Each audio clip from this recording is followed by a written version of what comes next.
Hi everyone, welcome back to my channel. Today I have a very exciting video, my most anticipated. I've been waiting to post this, but I had my daughter. I am going to be sharing with you my birth story today. So I did have a scheduled induction. I was scheduled to be induced at 39 weeks. The reason why I was induced early is because I do have a history of high blood pressure pre-pregnancy, so I did run the risk of preeclampsia in my pregnancy. So I was admitted on Tuesday, October 17th. We went in at 6 p.m. and by 7:45 I had Cervidil inserted, which is a cervical tape that helps ripen your cervix. It makes it efface or thin out so that you can start to dilate, hopefully kickstarting your labor. So I had the Cervidil inserted around 7:45 on Tuesday, and immediately I did start contracting, but it wasn't anything too painful or too intense. So they were roughly, I think, 4 to 5 minutes apart by the time I went to bed at around 11 o'clock that night. I did get an Ambien, which helps you sleep, and that knocked me out until about 4 o'clock the next morning. Once I woke up at 4, I went to the restroom and immediately my contractions picked right back up and my labor actually started. My labor started in my back. It was solely back labor for probably half of the day. My contractions were about 1 to 2 minutes apart very early on. At around 8:30 that morning, my nurse came in and removed the cervical tape, and then shortly after that, my OB for the day came in and checked my dilation. I was completely effaced and I was 2.5 centimeters dilated. So I was dilated enough that they could go ahead and break my water. So my water was broken at 8:51 a.m. and then I started the whole laboring process. I began to walk a little bit. I began to use a birth ball. Because of the back labor, every time I had a contraction, I had that urge to just bear down, like I had to go number 2. So I did spend a lot of the morning sitting on the toilet, to be honest, because I felt like I had to go to the bathroom. And I wanted to get all of that out of my system anyway, because I've heard the horror stories of you pooping on the table and everything when you deliver, and I just did not want that to happen to me. So if I thought that I had to, then I was going to be in the bathroom ready to get out of my system. I also labored quite a bit in the tub that morning, just soaking in hot water, which did help a little bit, but not a ton. To me, the back labor was more intense and more painful than when my contractions actually did move around to the front of my belly, where they do feel like the menstrual cramping and things that a lot of other women feel. So I'm not sure if in that stage she flipped the opposite direction, because eventually my back labor did go away and it all went to the front. So I think she might have turned over in that time, but I'm not really sure. At 11:30, my nurse came back in and I was dilated to a 3.5. So I'd only dilated 1 centimeter since my water had broken a few hours before that. After 11:30, I did try to get up and walk around a little bit more. I did several laps throughout the hospital. At that point, my back labor was starting to kind of move around the front of my belly. So I was having labor both in my back and in my stomach, to the point where I really couldn't walk through my contractions. I had to stop in the hallways every time I had a contraction and just breathe through it. So I didn't get to labor naturally like I wanted to. I thought I was going to be able to be more active, but my contractions were just taking all of the energy out of me. Because I had the urge to bear down with my back labor every time I had a contraction, the peanut ball or the birth ball was not my friend. It was not comfortable to sit on. It wasn't comfortable to use. So I really didn't use that for very long. And other than that, I really couldn't progress because I just didn't have the energy to be able to walk and move like I wanted to. So a little bit later in the day, I did get a dose of fentanyl, which is an IV pain medication. And I think that my nurses expected me to be able to control the pain and still be able to kind of labor naturally and stay on my feet. I do not do well with any sort of pain medications, especially controlled substances. They're just way too strong for me. They make me feel like I'm kind of strung out. I can't walk. I pretty much just have to sleep them off. And the fentanyl was only supposed to last about an hour to an hour and a half. So in that time, I got the dose of fentanyl thinking I would be able to not feel my contractions and be able to walk more, and that was not the case. I had to immediately lay in bed. They make me very nauseous as well, so I pretty much had to sleep that entire hour and a half before it wore off, and wasted that time that I could have used to labor naturally. And I do wish I would have avoided the IV pain medication, because the labor at that point was not unbearable. I was just so tired in between contractions that I really couldn't do much, but I would have much rather dealt with the natural, labor pains, instead of kind of hindering my ability to do anything and just stay in bed because of the IV pain medications. Owyn's starting to squirm a little bit in her swing, so I may need to get her out and maybe I can show her to you. Owynn started to get really fussy in her swing, so she may be in the rest of this video if she stays nice and calm. So after my fentanyl wore off, my OB did offer me a dose of Nubain, which is another IV pain medication, but is not a controlled substance. So I immediately thought that, it wasn't going to be as intense. It was going to be more like a Tylenol or like an extra strength Tylenol, something to just kind of take the edge off of the labor. I was absolutely wrong about that. Again, like I said, I don't do well with IV pain medications, and to me, the Nubain was almost worse than the fentanyl, and I only took half of a dose of the Nubain, so I felt just as bad, very nauseous, immediately had to lay down. So I, again, laid down for about another hour, waiting for it to wear off because I could not stand on my feet. Again, I felt like I was really kind of strung out, so I just had to stay in bed for the rest of that time, trying to wait for the Nubain to wear off. However, before the Nubain wore off, my nurse came in and offered me an epidural, which I knew I was eventually going to get one.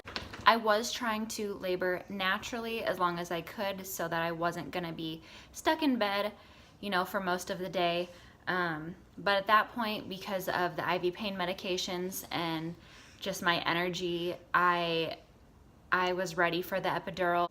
The anesthesiologist actually had several scheduled C-sections that day, so had I not gotten the epidural when I did, I would have had to wait another 3 hours. So I went ahead and just took the epidural, but I kind of wish I would have waited a little bit longer had I had the option to, because the Nubain had not worn off at that point, and I think the epidural just basically kind of made the symptoms of the IV pain medications linger and stay there longer.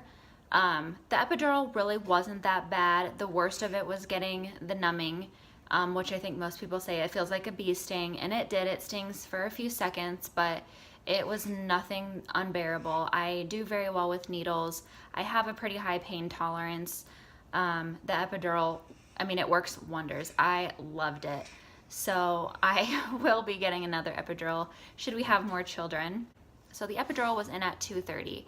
And I pretty much slept almost the rest of the day, or tried to sleep. I did have visitors coming in and out. My fiance's parents came to visit. My dad came. My mom and my fiance were with me the entire time. So I was trying to visit with, the people that were coming in and make sure I was awake to talk to my nurses as much as I could.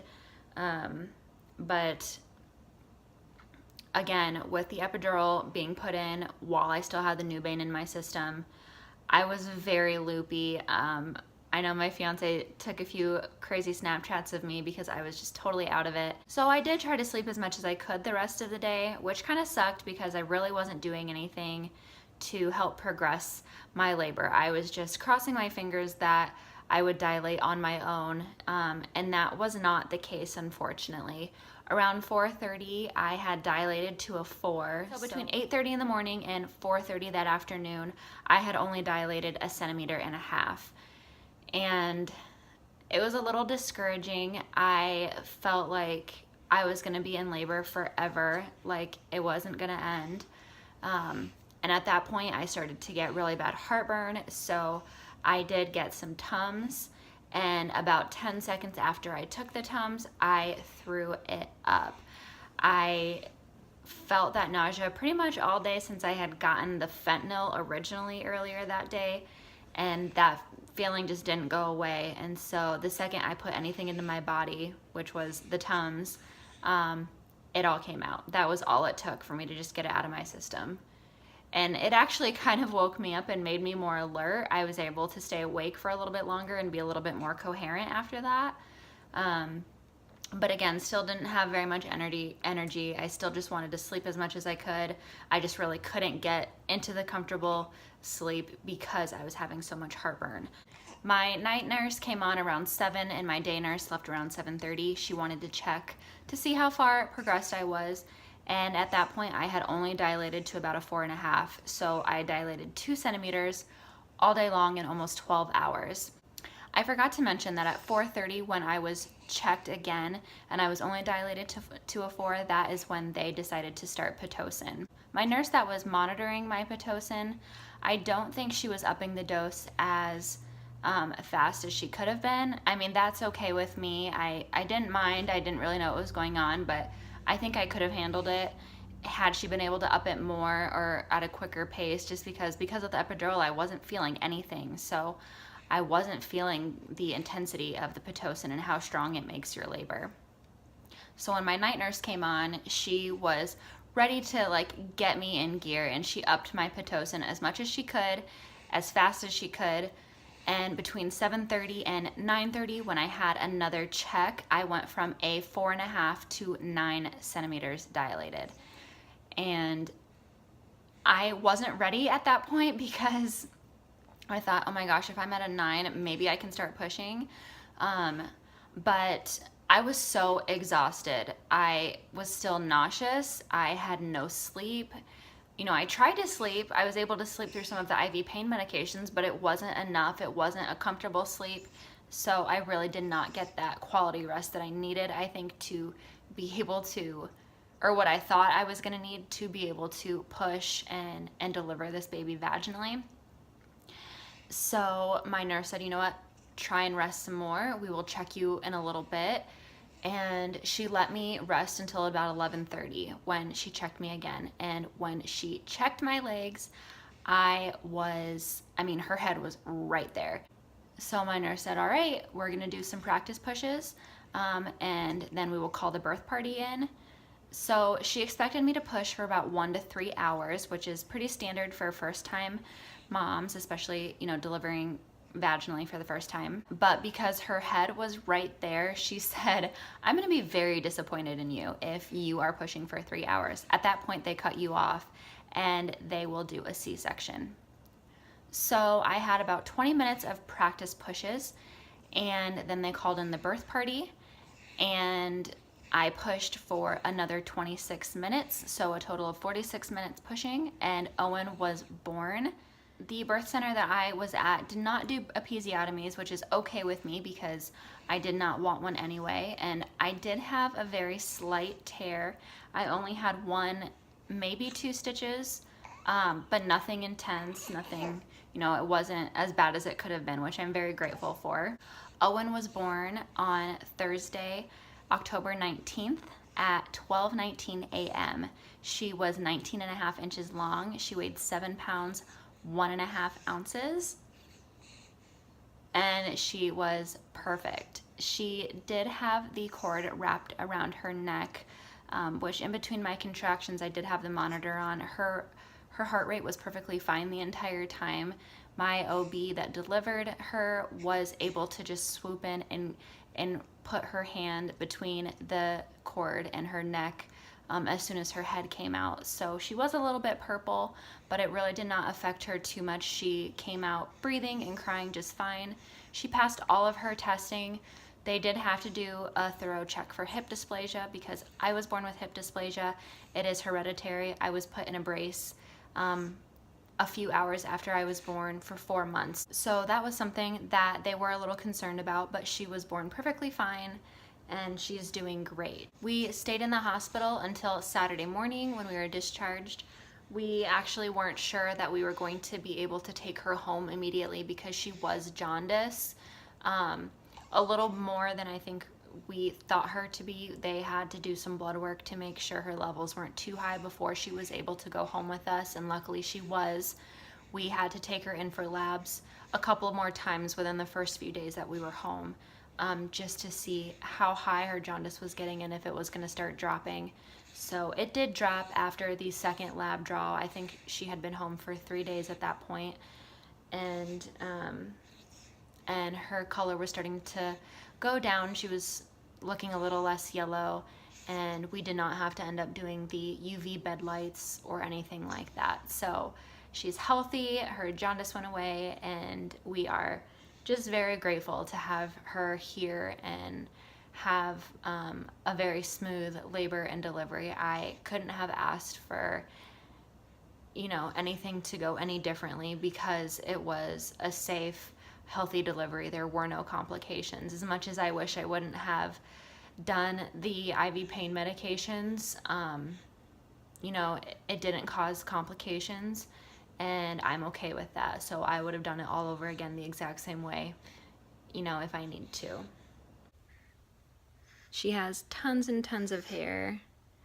We really can't tell if she looks more like me or her dad, because we both had a lot of hair, but I had blonde hair when I was born. I'm not a natural blonde anymore. I was when I was younger, but I do have more of a dark root now. This is obviously colored. My fiance did also have a lot of hair, but I don't think it was as dark as this. So it's kind of throwing us off a little bit as to who she looks more like.